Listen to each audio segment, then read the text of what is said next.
తిరుచానూరు శ్రీ పద్మావతి అమ్మవారు శుక్రవారం సాయంత్రం బంగారు తిరుచిపై మాడ వీధుల్లో ఊరేగుతూ భక్తులకు కనువిందు చేశారు. ఇందులో భాగంగా ఉదయం అమ్మవారిని సుప్రభాతంతో మేల్కొల్పి నిత్య కైంకర్యాలు నిర్వహించారు. మధ్యాహ్నం శ్రీ పద్మావతి అమ్మవారి ఉద్యానవనంలో అమ్మవారి ఉత్సవాలకు విశేషంగా అభిషేకం చేశారు. సాయంత్రం అమ్మవారిని సర్వాంగ సుందరంగా అలంకరించి బంగారు తిరుచిపై కొలువు తీర్చారు.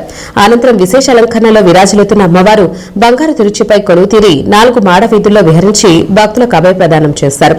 పెద్ద సంఖ్యలో భక్తులు అమ్మవారికి కర్పూర నీరాజనాలు అందజేశారు.